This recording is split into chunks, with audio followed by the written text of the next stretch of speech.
Hi everyone, Flaming Footy here and welcome back to another video on the channel. And today guys, we are going to be continuing our 3-game match review series. Now, in today's match reviews, we have got all the Saturday games from round number 3. Now, in today's video, we're going to be reviewing the GWS Giants and the Gold Coast Suns, Collingwood Magpies versus Geelong, and the Brisbane Lions versus North Melbourne. So, there's some interesting games in here as well. They do mean a lot. Some clubs looking to join the 3-0 club and others really trying to cement a good start to the year, because we know that some of these clubs have been pretty decent to start off the year. So we're going to be starting off with GWS versus Gold Coast. So let's go ahead and hop right into things. See you there. Now, this game was actually pretty important as it was going to tell us where these two sides were at. This was quite a big clash. I think one team was going to go in favourites as the GWS Giants, and they were always going to win this contest as well, and they did it pretty comfortably. This game was pretty boring, to say the least. There was really nothing really interesting about this game. If you're a Giants fan, it was a good game, but it was a pretty boring game. Watch the highlights. Nothing. It was just a boring game, boring highlights. Now, if you're a Giants fan, it would have been a good game. You could just see your team sit there and dominate against a lowly Gold Coast Suns. They started off their year pretty good though. Got the win over West Coast. Came close to the Demons. This was a game they could have come close in, but nowhere near that. Never even close. Tuke Miller held down to about 16 disposals, I think. They double tagged him, which was a really interesting thing. Matt Rao, 13 tackles. That is amazing. Taranto, 36 touches, 126 fantasy. He was phenomenal in the middle of the ground. Mubby Troll and Harry Himmelberg and Levi Casbolt get the 3 goals. So there was multiple goal kickers for the Suns. Casbolt and Troll getting in, and they got 6 of the 8. But it was a pretty disappointing game for Gold Coast. As you can see, the Giants pretty much from this part in the second term always had the lead around 30, getting it close to around the 50 point at one stage in the game. But yeah, it was just not the best of games. Now, going and having a look at some individual players here, you can see, look at that. Taranto, Green, Canelio, Bruce, Whitfield, Kelly, all Giants players with the most fantasy. The top player for the Suns was Rao, followed by Fiorini, and then followed by Hogan, Perryman, and Sharp. So it was a pretty standard day for Gold Coast. And then Hogan and Green got the 2 goals for the Giants. Disposal-wise, Canelli got 32, 29 for Green, 25 for Fiorini. If you have a look at Miller, he was held to 17. And that is a real disappointment for Miller. Like, he can really get Gold Coast going out in the middle, and when it just doesn't go their way, when Miller's not delivering it to the forwards, oh boy, they can have a hard day at the office, Gold Coast. Bruce was good in the ruck. Witts, 31 touches, 10 for Troll. Keep got in there and did 8. Himmelberg did the 1.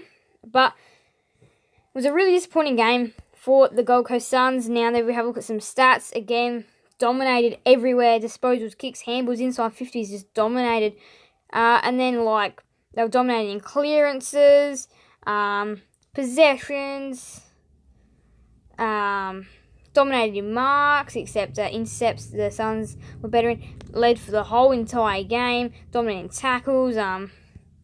It was just a dominant display for the GWS Giants. They just were too good, and they have stated a claim why they are a finals-worthy team. The next game we'll be looking at is Geelong versus Collingwood from the MCG on Saturday night.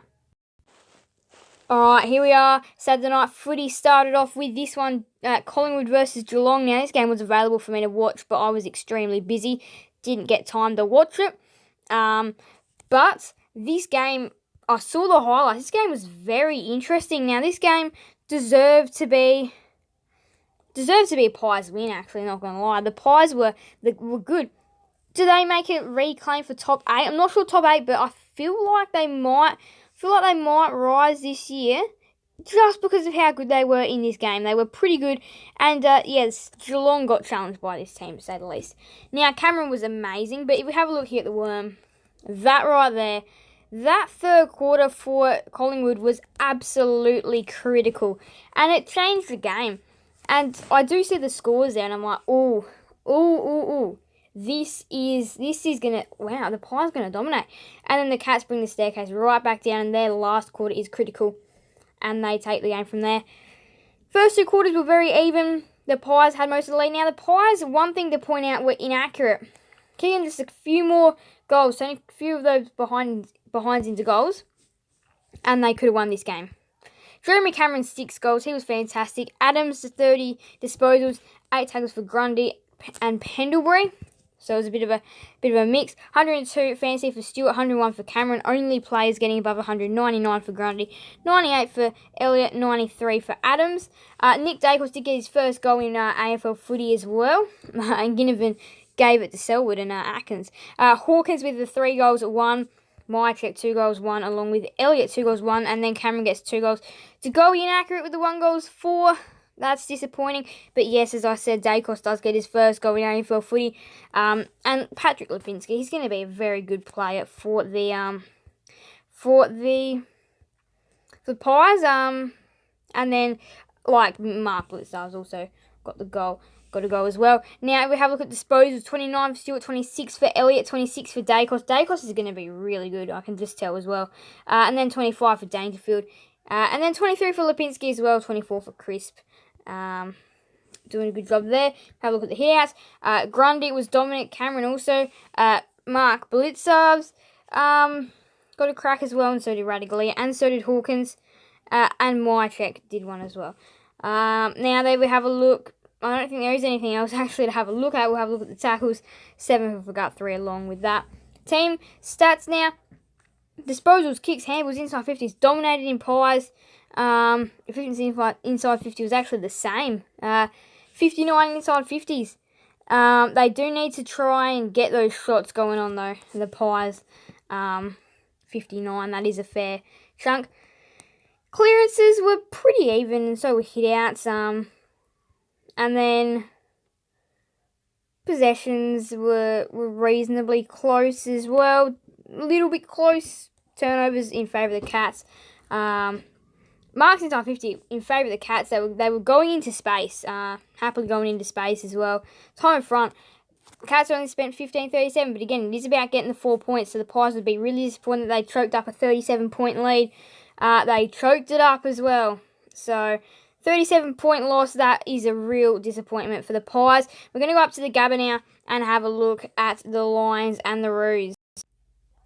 Now, this game was a very dominant display by Brisbane, winning 156-48 by 108 points. Now, this is something that you don't see too often, and this just goes to show how bad North Melbourne are at the moment. They only just got past a bad West Coast Eagles side in round number 2. Round number 1 was a horrible display against North Melbourne, against Hawthorn. So they're really not looking good this year in North, and maybe it's another year on the bottom for them. I actually did predict them to rise, but at the moment they're not looking anything like that. In fact, they're looking really bad. One of the worst teams in the competition by a long way right now as well.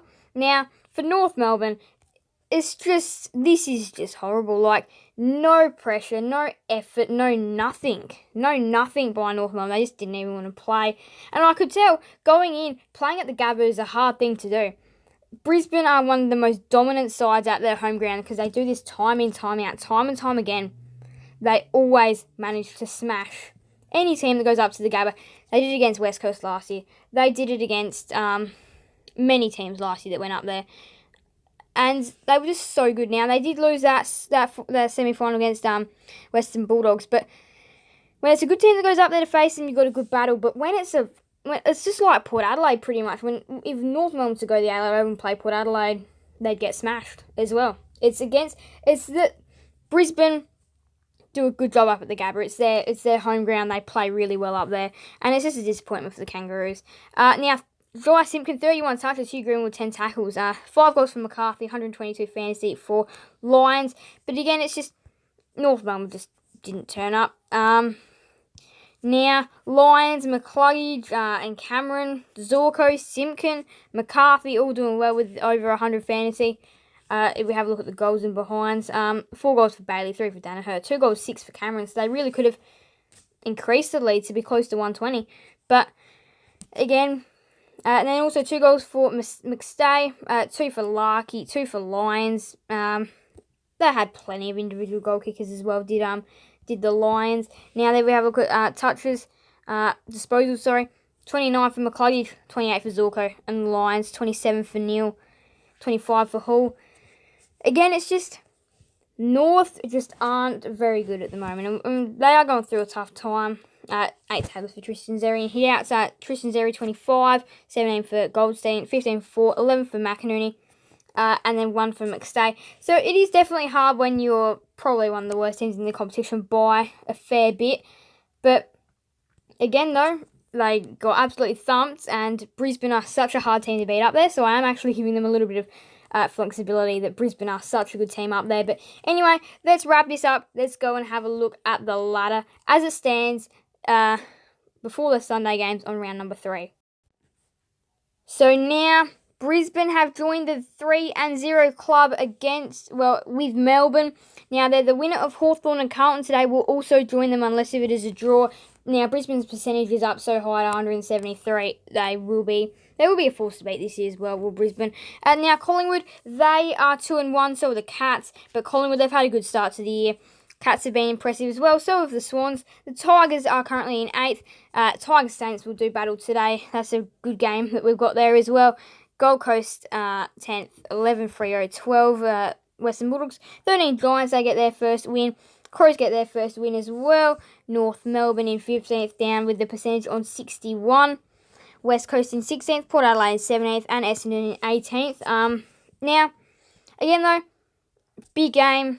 Freo, West Coast, I feel like Freo should be able to get the points there as well.